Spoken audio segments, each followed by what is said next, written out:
Welcome to Luminescence Common Sense Spirituality, the radio show that disseminates esoteric knowledge along with common sense spirituality. I'm Sharon Wyeth, creator of namology science, the ability to know all about a person's personality and the soul's purpose simply from a person's name. And you can book a reading with me and order my books at knowthename.com. Now, our topic today is predictive abilities. How does foreknowledge and prediction work? Is there a difference between predictions and prophecies? What fields use predictive skills today? What are some productive ways to develop predictive skills? And our special guest today is Susan Rowlen. Now, Susan and I were talking as we were waiting for this show to start, and I could brag on Susan all day. She is a psychic medium and a really excellent one. And I just adore her abilities and her skills and her graciousness to give you the truth in a tactful way so you can handle it. But you definitely get the truth. And before the show started, she and I were talking about my mom. And the reason for that is that my mom's in the hospital. I don't see her living more than 3 weeks. I don't see her ever leaving the hospital. I think she will pass away there. My mom's 91, has led a very good life for herself. And we were talking about how Susan and I see the afterlife and death very differently than many people, because I'm not going to get sad and sorry. I'm going to say, lucky mom, look where she gets to go. And I know my dad already showed me 3 days ago that he's there waiting for her, and that she has a lot of angst still against my dad. And we were talking about how that will get, Susan was saying how that's going to get dropped. And the minute she sees him, and I said, yes, I see that she's going to be happy he's there.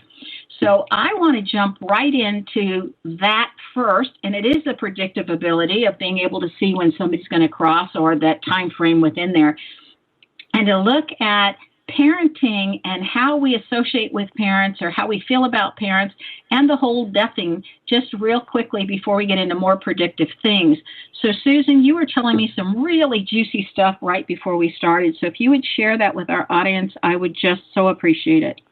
Oh, well, first of all, I want to say it's always a pleasure doing this, because we always have some really interesting talks, and I think these are the kind of talks that people need to hear and put a lot of these things to rest. So thank you, as always, for having me. I love you. And, you know, mutual.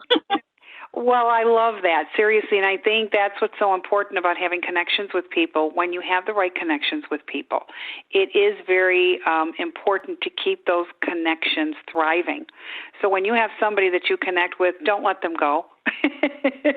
But when you were talking about your mother, I'm deeply sorry, because it's always a hard thing. But at the same time, you know, I always call it, when you're going to the afterlife, a homegoing, because that's where you really belong.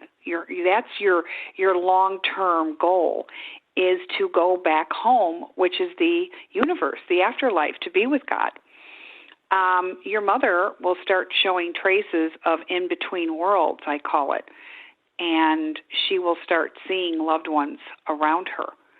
And for those of you that have loved ones that are due to pass, that is a telltale sign that comes very much into reality, because when they start seeing their loved ones that have passed, their mothers, their fathers, their spouses, children that have passed, I call that in between worlds. You're half in this one and you're half leaving and ready to go to the afterlife. So they come not to entice you to come over, but they're coming to let you know you're not alone. So when you hear of your father, your mother saying, oh, you know, I'm talking to so-and-so and they're not there. No, it's not the morphine. That is exactly, they know exactly what they're seeing. And it won't be long after that. But, you know, for those of you that have had struggles with your parents, I'm one of these that I've always had a struggle with my mother as well. And I love her, but I've always seen her for her truth. And there has been a lot of times when throughout my life I've struggled, because I wish my mother could be the type of mother that I really needed, a mature person. My mother was very childlike in a lot of ways. She would get into her moods. And many times I would wish that I could see my mother for what I needed to see her as. And then it wasn't until I was 47 years old, I was on the phone with my mother, and she had said something that was very debilitating.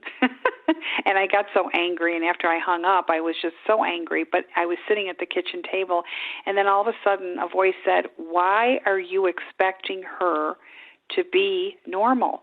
This is as normal as she's going to be." So the problem isn't my mother. It became my problem, me. I was the problem because of what I expected and so wished to see in my mother that truly was never capable of being or doing or saying. Do you know at that moment something snapped? It was more of an aha moment. It was more than that I've never experienced before. It was an exhilarating peace that came over me because I was finally free of the illusion that I created in what I hoped my mother would be. I actually saw my mother as this is as far as she can go. These are her limits and her balances as a human being and as a mother. And I no longer was hurt or angry. Wouldn't that be wonderful if we could see everybody that way for who they are and not who we want them to be? Well, you know, it's interesting. I love that you just said that. Brilliant as always, as you are, because that was part of my journey to going and rising to a higher level for my soul growth, because my mother set the pattern and she set the course. She was the facilitator, because that's when I started to see everybody for their truth. And I no longer allow people to hurt me any longer. So when they say, you know, you allow people to hurt you, I don't think people really grasp what that truly means. So you do have control on how you're going to react to it. In the book, the Know the Name, Know the Health, that we're getting there, guys. It'll eventually come out. It's being read and suggestions being made and that stuff. I make a statement in there that says, right along with what you were saying, Susan, is how I put it in the book is, if you love yourself enough, nobody can hurt you. Exactly. Nobody can.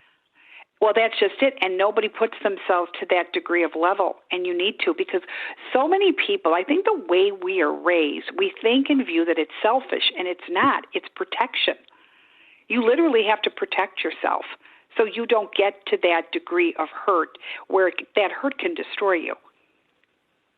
So, well, it's giving away your power, too, because you're letting somebody else have more power over you than you're giving yourself. But I also see that when we have difficult parents or difficult siblings, family members that are difficult, they're here for a reason, not just to torture us, but for us to take away what we need to take away. You know, and we basically have to learn who we are because of them, who we want to be.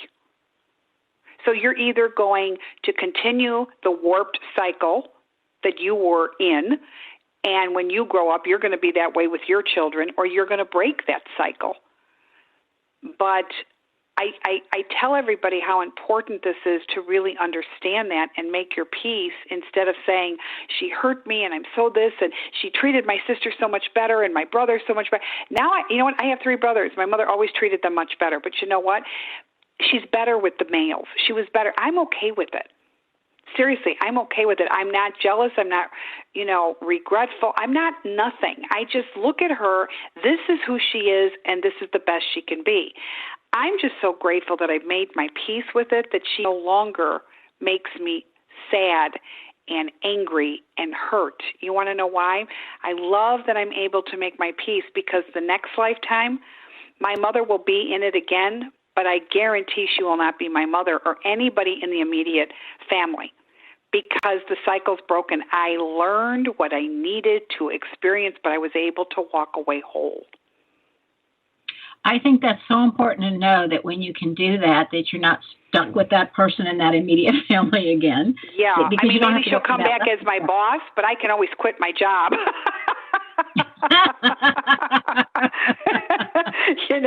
I'm not stuck that I have to see her every holiday or this or that, But I really look at it that way because it's just so important to understand that how you handle it in every lifetime is what is going to foresee in the next lifetime. That's so important to know. Susan Klopstein, who's also a regular guest with me on this show, has defined honoring our parents in the most beautiful way. And so I like to give credit where credit's due because it's not my original thought. And she says, we honor our parents when we can see them for who they truly are.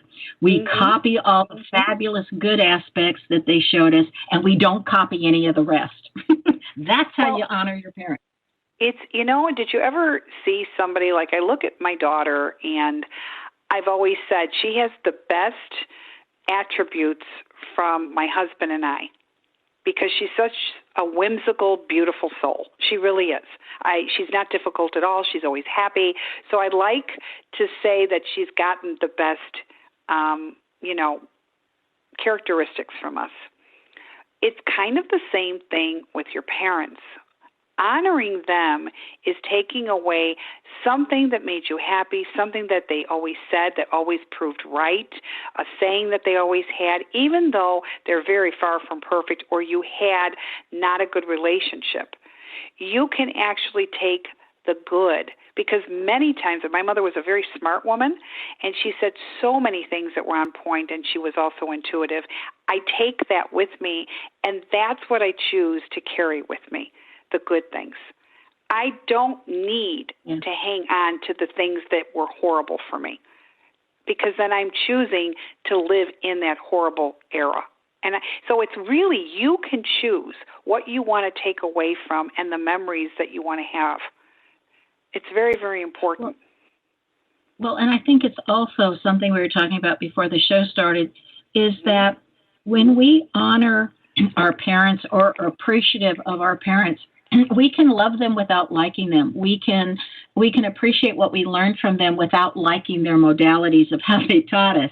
But it's really important to say, I'm honoring who my soul chose as my parents, because if not, you're not honoring who your own soul, that you chose these people so you could learn these lessons or have these experiences. So therefore, you're not honoring your own choices. And I think it's very important that we honor our own choices.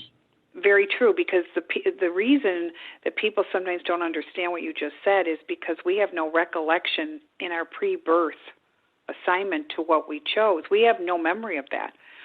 What we chose free will. Nobody made us choose our parents. Whether you like to hear this or not, this is a fact. Okay? Everybody has to agree to the roles before coming upon the new lifetime. So you're spot on when you say you're not honoring your choices because you did choose this. Yeah, and I think that's important. And I think it's interesting where 3 days ago I started getting that it's now my mom's time. And our show today is on predictive abilities. And I think when you love somebody, even if you don't like them or you do like them, I think like is irrelevant. If you love somebody, you start getting those premonitions when it's somebody's time or when they're not feeling well, even though they're saying they're okay.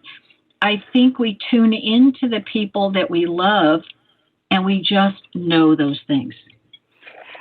Very true. Many times I get a lot of my clients, and they'll ask me, my husband just passed, my mother just passed. Is it too soon to make contact?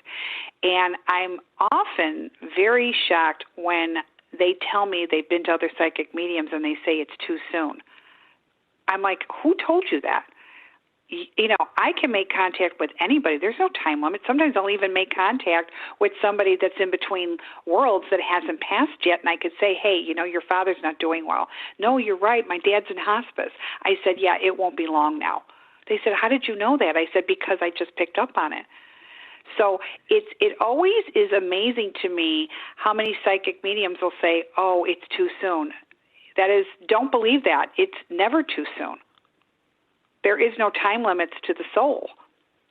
So, I look at that as it's too soon for that psychic medium to be able to pick up on it because of their own abilities. Oh, I agree. I just said that psychic just can't pick up on it, but that is not too soon. Right. Absolutely. And I have said it, and I'm not trying to knock any psychic medium, but when I hear that, I just said, oh my goodness, no, that's very wrong information. So, I have more respect for a psychic medium saying, hey, you know what, I think it's too soon for me to make contact. Why don't you just be honest with them? So, but you can make contact. There is no time relevant here. It's not about time. So, yes, you can pick up on it, and you can pick up even before that they pass. So, absolutely, you can be very in sync. You really can. You don't have to get along with somebody to be in sync with them. Well, isn't that an interesting take? Well, it's true because energy is energy. I can't tell you how many times I'll make contact with, spirit that some of them I never even liked. But it's not about a question of me liking them. It's a question that you become the portal and they're able to come to you. That's interesting because I look at that with the names when I'm interpreting names. There's just a handful of names that when somebody calls me with one of those names, I just kind of take a deep breath. Yes. And I go, oh, in my personal life, this name gives me problems. And yet it's not, I look at it as it's my job to get out of the way and just give them the best name reading I can. Yeah, you know what? That's what I say all the time. I'm here just to facilitate the messages for you. The messages are not for me, they're for you. So I have to repeat them because you're like an attorney. Think about it this way. You know how an attorney represents somebody and has a client? You are representing the loved one that's passed. Yeah. So you need to be as honest as possible and literally tell the message the way they want it told. That is your job. Don't put your spin on it. Just say it. Now, your client may have a spin on it after he or she hears that message, or many times the message doesn't make sense to me, but I still say it, but it makes all the sense to the loved one. Right, because they're communicating in their language. And that brings us to our first break, and we really will come back and talk about predictions and prophecies and how to get our predictive skills better right after this break. Stay tuned.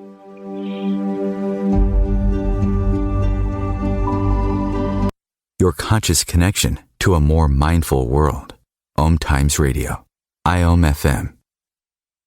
Om Times Magazine is one of the leading online content providers of positivity, wellness, and personal empowerment. A philanthropic organization, their net proceeds are funneled to support worldwide charity initiatives via Humanity Healing International. Through their commitment to creating community and providing conscious content, they aspire to uplift humanity on a global scale. Om Times, co-creating a more conscious lifestyle. Hello, I'm Sandy Sedgbeer, host of Om Times Magazine's flagship radio show, What is Going Om. My passion is sifting through information, research, and innovations from new thought teachers, speakers, and researchers pushing back the boundaries of what we know about life, energy, metaphysics, and the universe. I love shifting perceptions about who we are, why we're here, and how quickly impossible becomes normal when we open our minds, expand our awareness, and accept that the only limits that exist are those we place upon ourselves. So if you're the kind of forward-thinking, eager investigator of what lies beyond the current reality that most perceive, why not make a date to come play with me in the field of possibilities at 4 p.m. Pacific Time, 7 p.m. Eastern Time every Thursday, and together we can discover what's really going on. When you need to know, meet Susan Rowlen. She is a gifted psychic medium, intuitive, and heart-centered healer who has given countless psychic and medium readings to clients all over the globe. Clients describe Susan as being warm-hearted, highly accurate, intuitive, inspiring, non-judgmental, and the real deal when delivering her readings to clients. As a professional psychic medium, Susan uses her abilities to help clients gain deep insights into their life journey and gain spiritual growth, shining light on relationships, love, career, business, and family. A gifted spiritual healer, She is ready and uniquely qualified to help you transform your life.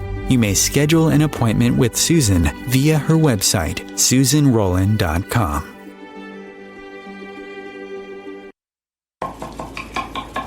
These are the sounds of a dinner that almost didn't happen.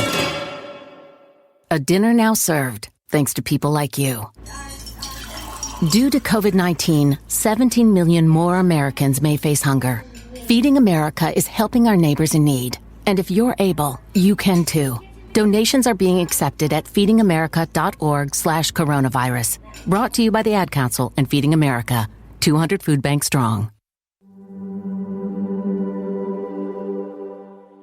Welcome back to Luminescence, Common Sense Spirituality. You're with Sharon Wyeth, your host, and our special guest today is Susan Rowlen. Again, her website is her name. Susan is spelt the normal way, and her last name is Rowlen. So her website is Susan Rowlen, Rowlen is how you spell it. You'll have a waiting list, and she's absolutely worth waiting for and able to get in and talk with her. Okay, so we're talking about predictive abilities, about foreknowledge and prediction work. Is there a difference, first of all, between predictions and prophecies? To a point, there is. It's based on time, and that's kind of how I see it. You know, when I look at a prophecy, they can say it like Nostradamus. Let's look at him. He had projected many outcomes. That something could happen over a period of time, or what he has seen, or what he has told, and that it's happened centuries later. So basically, the difference between a prediction and a prophecy is based on the time frame. Oh, that's interesting. I had heard at one time that one of those had to come true and the other thing was the most likely outcome, and it didn't ever register correctly with me. Here's the thing, foreknowledge, and I'm going to say why I say that. Foreknowledge is when you know well in advance, having knowledge beforehand. So an example that I always would like to say is, let's look at inside trading, okay? Foreknowledge on a stock, activity before the actual event, okay? That's kind of how I see foreknowledge. Now, a prediction, here's the thing with predictions, and this is something that, you know, many times when people see a psychic medium, myself included, when I see something, people will automatically have a time frame to when they expect it to happen. And in truth, it may not happen until maybe you're married, you're going to get divorced, and you're going to marry again, and that is what somebody had said to you about this, okay? But most of the time I've noticed, and this is why I always say to my clients, unless I can see exactly when it's going to happen, and if I do, I will say the time frame, but sometimes I'll see things, and it just isn't going to happen until a little bit later. So it is based on time frame. It really is. But people have to just remember that you said it. Right. That's why I record everything. Well, and that's good because, no, I think you're very brilliant in doing that. That's why early on when I started giving sessions, I put on my website immediately, I give permission to record the session. You just can't use it for public use. But if you use it for yourself and what you need, absolutely, I have no problem. Everybody that comes in for in-person sessions, they either write or they record or they do both, and I have no problem with that. Because I do think it's highly effective to have it on a recorder or in your notes of what I said. Because so it's the time frame that makes it very interesting to me. It really is. What always makes it interesting to me is, what did I hear and what did I not hear the first time it was said? You know, like, oh yeah, I forgot that piece. Why did I forget it? And then something that was said, I may interpret it one way the first time I hear it, but given some time and I reread that, because I transcribe, if somebody's giving me a reading, I transcribe it. And of course I record all the readings that anybody gets with me. But I look at that later and I think, am I still interpreting this the same way, or was there more to this message that I just didn't hear the first time? There's a lot of clients that said, I listened to our tape 2 years ago, 5 years ago, and my God, I walked out of there. Some things that you said made a lot of sense, and some things that you said, Susan, made no sense to me, only to re-listen to it, and everything you said happened. I said, really? Right. Now, ironically, I don't remember what I say to my clients, and you're going to say, really, why? Because they're not my messages to retain. They're for you. Yeah, I don't remember either. I could recreate it because I can look at the names and redo the thing, but I don't remember.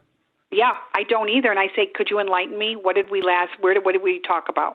So now a prediction is what I always say is the estimate of future based on mystical knowledge. Okay? So foreknowledge is something that you kind of have some knowledge about in the beginning. But a prediction is just something that you see, you feel, you hear, you taste. You know, that is just something that's coming out of nowhere, but so important and so real. So what are some ways to develop predictive skills? Well, here's what I tell people. If you want to strengthen your psychic abilities, you need to start making, I call it a psychic journal. Journals are very, very important, because you have to be aware of what you're feeling or what you're seeing, even if it doesn't make sense to you. And that's why I like journals, because you can write them down. Maybe repetitive numbers that you keep seeing, that you have no clue what it means. Write them down. What were you thinking? What were you doing right before you saw those repetitive numbers? Clues or evidence, putting puzzle pieces together. That's why I like journaling. Now, when you dream, if I see someone who is an active dreamer, the first thing I'll say is definitely put a pad and a pen, and when you wake up, because it's fresh in your mind, think about the colors that were in your dream, the people that you were seeing, what you were doing, if you were in a certain building. These are things that are very important that will actually explain and give you the deeper meaning of the dream. So when you are aware and you write these things down over time, you're going to best understand them. And then your skills will slowly start to develop even stronger. Now, I think that's interesting you talk. Well, I think it's interesting you talk about dreams, because I had just started a dream journal a week ago for the first time. And the first couple of days that I wanted to do it, I thought, man, the minute I open my eyes, that thing is gone. So I've learned that if I can wake up but keep my eyes closed, I can lock in that dream into the memory long enough to grab my tablet as I'm running to the bathroom, and that's where I write it. I know that may be TMI, but I thought that. Well, here's what I like that you're doing, because you're getting into a mode that you're not normally used to. And, you know, when it comes to dream interpretation, I know exactly when anybody tells me a dream, I'll say, okay, this is what it means. But I've done dream interpretation when I was a little child, because my mother taught me that. So just like reading palms, I don't do it for a living, but I can read anybody's palm and I can see what I see. I can see sickness. I can see miscarriages. I could see when somebody's cheating on their spouse. I could see all of that right in the hand. And I tell people, your lifelines change probably every 6 months. So pay attention to the lines in your hand. People never do that, but some get longer, some get shorter, some lines disappear that were there once and now they're gone. It's very, very interesting. So, yeah. But other ways to develop psychic abilities is try thinking like a criminal. That's probably my best, because I work with missing people, cold case murders. I've done that since I was 18. I'm doing this for 41 years, and I always was able to think outside my body. I wasn't Susan anymore. It was like the criminal was inside me, and I knew exactly what they did, where they put the body, and how they did it. So try thinking like the criminal. Stop thinking like you. If you think like you, you're never going to figure it out. That's really interesting, because I used to think like the kids. If I was a kid and I wanted to get away with this, I was a teacher in the classroom. So I used to think, if I was a kid and I wanted to get away with this, what would I do? See? And then I'd think, and you figured it out. Catch the kids what they were doing. Yeah, that's why they always said, "Man, you can't get away with anything in here." And I think, no, because I can think like a kid. I love that. I do, because you get the concept. So that is just something that is just so important. But that is developing psychic abilities. But the biggest thing I can say is you need to trust the messages that you get. Here's what I notice. People will get messages, then they dissect them, they go back and forth, and you just ruined a perfectly good gift that universe gave you. Well, and I always say get the whole message before you start to dissect it, or else the receiving of it stops. Well, the reason they do that is because those are the control freaks. Those are the micromanagers. You cannot be a micromanager in a psychic world. You will never blend. It will never work. I want to back up a little bit. You said think like a crook. I remember a time period when I was in college, and I don't even know what I was going through. I don't remember, but I remember thinking to myself, every time something happens, I need to think, what would Yeshua ben Joseph have done in this situation? So could we also attempt to think like a saint or somebody that we really respect? Would that do it too, or we need to go with the opposite of who we are? No, not when it comes to murder and missing people. It doesn't work that way. No, I wish I could. I really do, but no, not at least the field that I've done. No.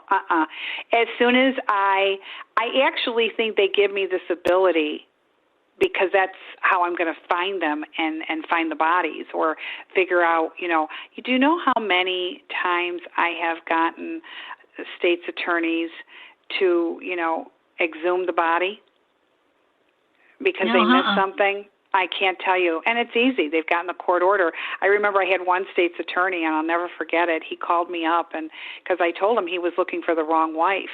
Look for this wife, and you'll find what happened, because the other wife, they didn't have a body. The other wife was had passed away. And he said, "You better be effing right," he said to me. And I remember he called me. And I, because they're all arrogant. And I turned around and I said, "I am," and I hung up on him. Because it wasn't that I was trying to be, I'm always right. No, because I have all the faith in spirit, and they're showing me. And what I always say is, spirit never lies. Never. They're going to tell it to you the way it is. So I knew I had to trust them, and I knew that they would have my back if I trusted them, and I've always trusted spirit. And that's why they lead me to where, without me putting my 2 cents in. I think that's hard for a lot of people, trusting spirit. And I always say, when I do my best, God does the rest. So I don't even worry about it. I just say, hey, I've done my best. The rest is up to you guys, But that's actually a very good point in how to live by. You're right. But I think it's hard to trust. Because you look at things and you go, what I've been told, I don't have a problem with this. I think I've loved God my whole life. But what I look at is when different things happen and it's not to your liking, then sometimes people say, "God, why didn't you come rescue me?" or "Why didn't you come whatever?" And then you lose your trust for God, instead of being able to step back and saying, "Why did I create this in my life?" and put the blame on yourself. But then you're looking to God to be the enabler in your life. You cannot depend on God to fix your life. You have to fix it by the choices you make. God gave you a brain. Use it. Wonderful point. So I just know that I've had enough clients that find it very difficult to trust God. And I think that's a challenge for them. And the difference is, are you taking responsibility for your own life? I love that we're then asking God to be the enabler if we're saying, "God, you should have done this or that." Sometimes, when I hear people that say to me, "Susan, I prayed to God for this and I prayed, and, he just doesn't give it to me." And I said, "Yes, he did. He gave you the answer." He said no. How about that? He said no. Yeah. Just because you want it you were a kid. Did your parents buy you everything in the world that you wanted and pointed and said, "I want that"? The answer is no. Because God, you have to understand something. God is not bad. Bad things happen to us, but that's not God's fault. We have to decide early on how we're going to handle things, because it is the incident, the experience, and what we're going to do with it that's going to determine our next level and where we're going. And I'm not talking about the afterlife. I'm talking about being on this earth, our lifetime. Choices can make or break us. One little choice that we decided, to give in to the wrong person or marry somebody because we felt sorry for them and you've had a horrible life because of that, those are your choices. That's not because God told you to go marry him. So I can't, no.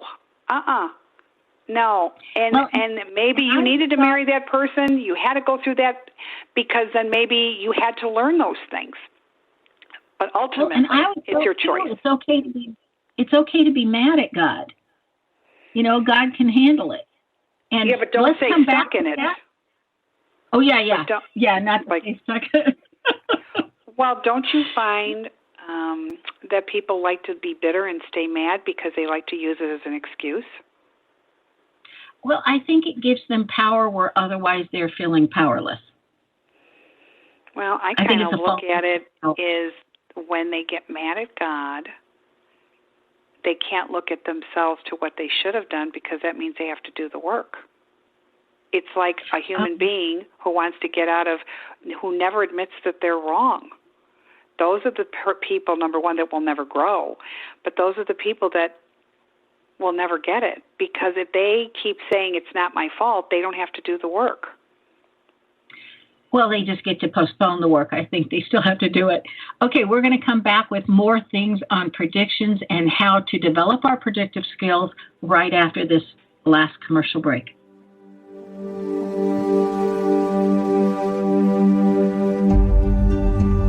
A conscious lifestyle for a mindful life. Om Times Radio. IOM FM. Host your show on IOM FM, the radio network of Om Times Media, one of the more recognized brand names in the conscious community, and is backed by the extensive marketing reach of Om Times. Hosting a show on IOM FM immediately connects you with our extensive dedicated community. Vox Novus, the new voice. Vox Novus, the new dimension. Vox Novus, thought and movement leaders who will share from their experience and offer tools to help us navigate our rapidly changing world. My name is Victor Furman. Join me every Thursday at 8 p.m. Eastern on Om Times Radio for Vox Novus, the new voice. Mark Twain said the two most important days in your life are the day you were born and the day you find out why. The why is hidden in your name.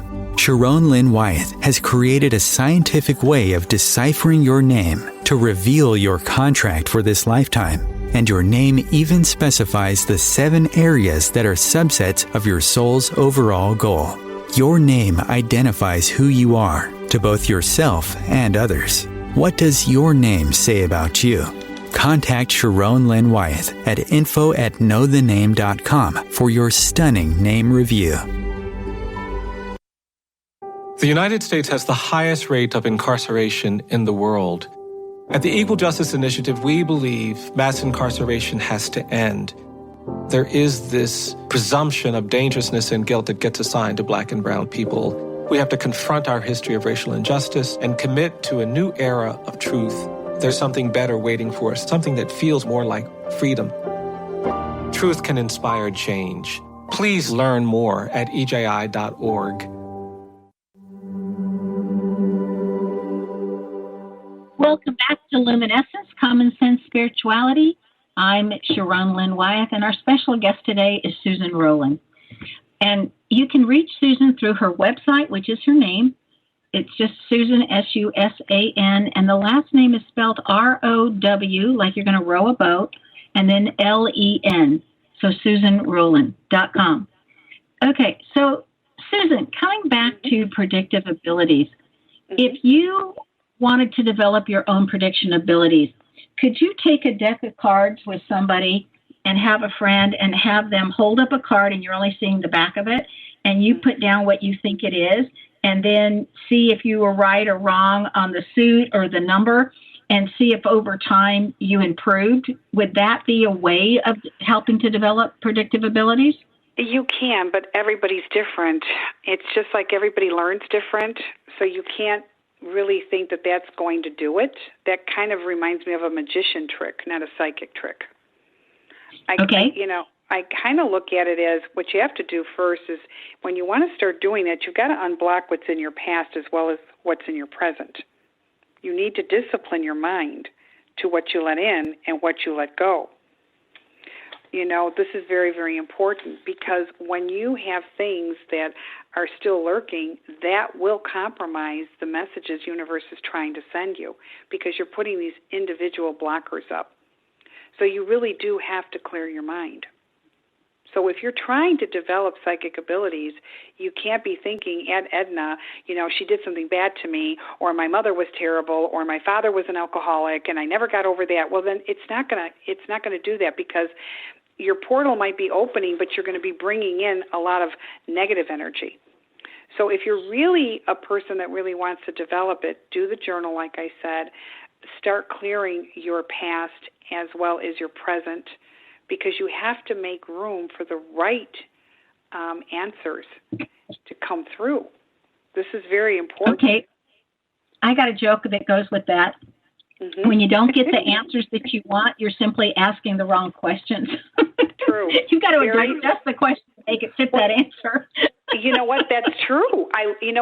Here's what I tell people. When you're talking to your guides or your angels or whoever it is that you are talking to and you're stumped, why don't you say this? What do you want me to know? They will show you. Just be open to it without criticism. Let them show you what they want you to know. Stop putting your ego into it. There is no room for ego when you have psychic abilities. And that is something that's important to do. Notice how certain topics make you feel. Many times I'll have clients, they'll say, Susan, I really feel this is coming in our world, or I keep seeing this. What do you make of it? And the first thing I'll tell them, if I really zoom in, that you're absolutely correct. And I'll even put another spin on what's coming. And they say, so you do see that? And I'll say, yes, I do. So, you need to trust it.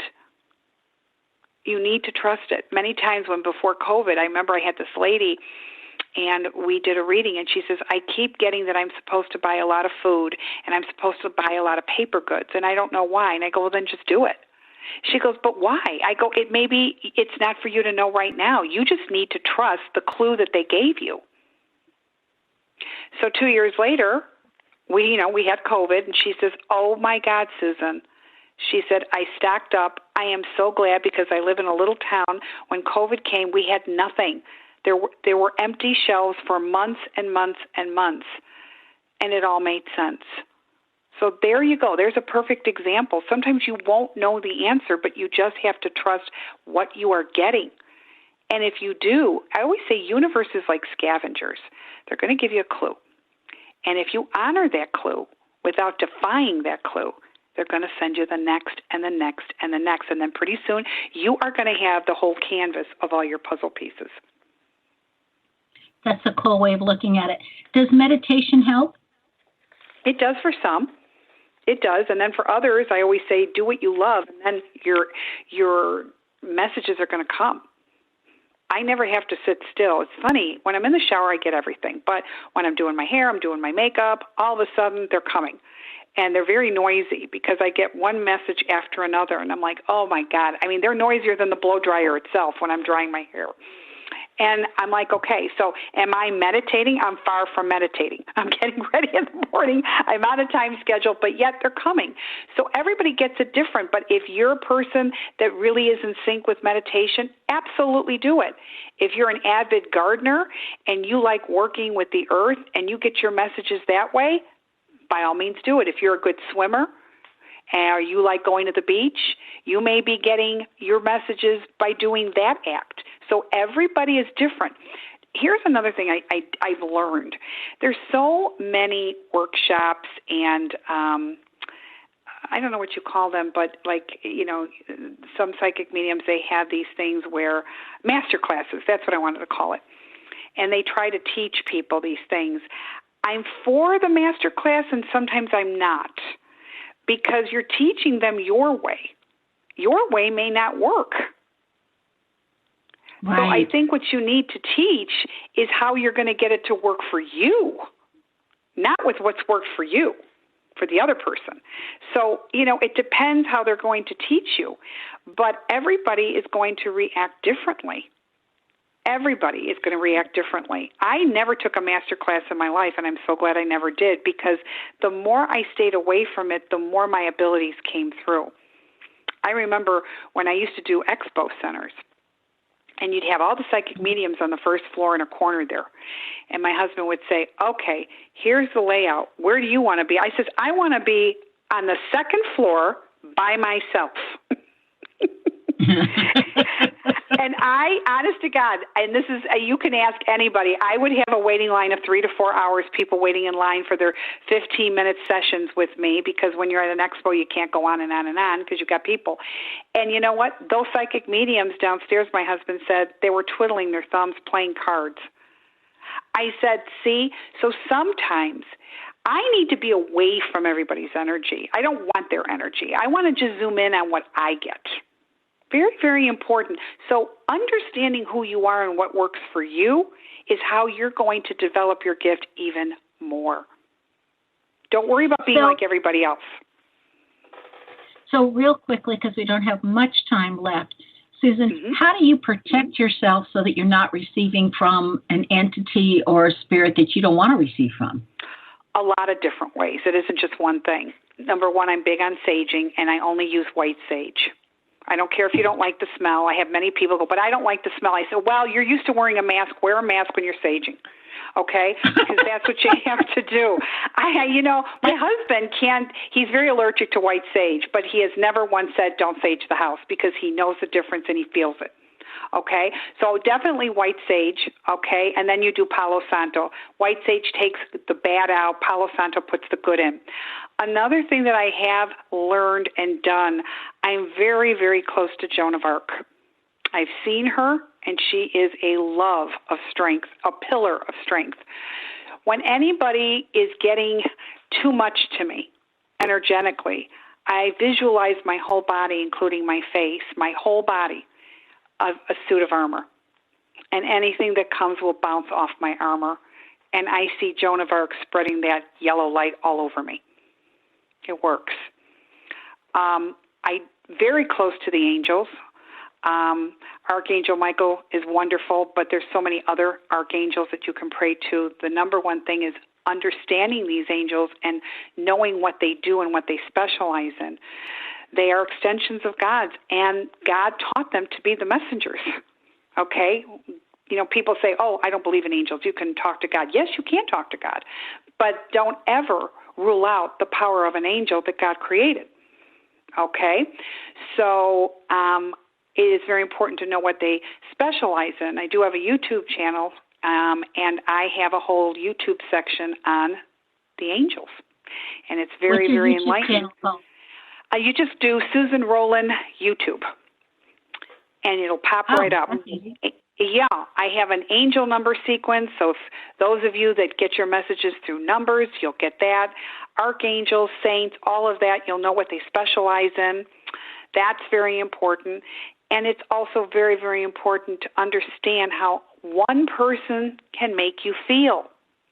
Now, if there is somebody that's really not making you feel good, pay attention to how you feel.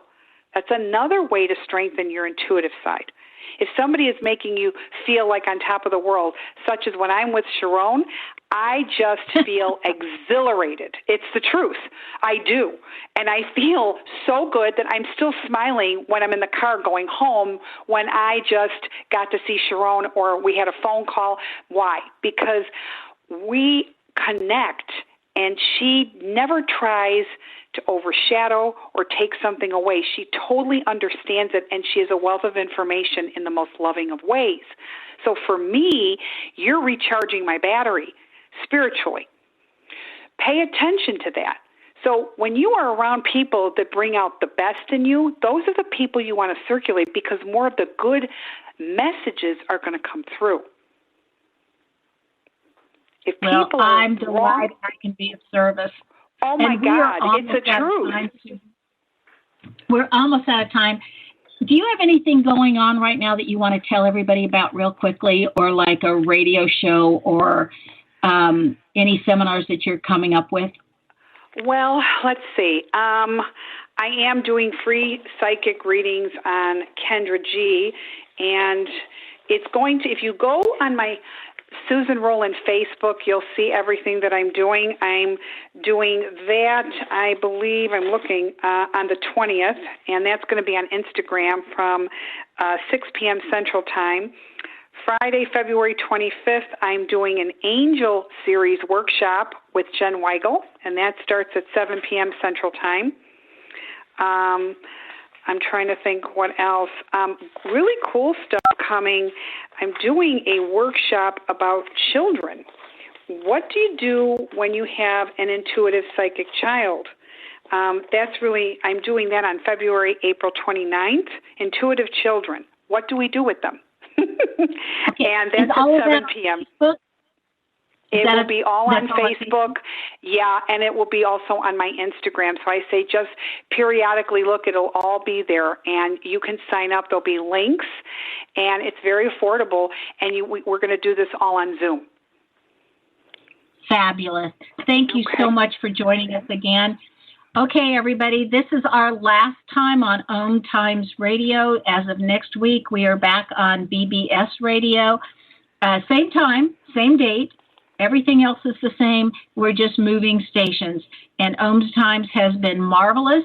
And even with that, we're back on BBS where I was before I came over here. So that starts next week.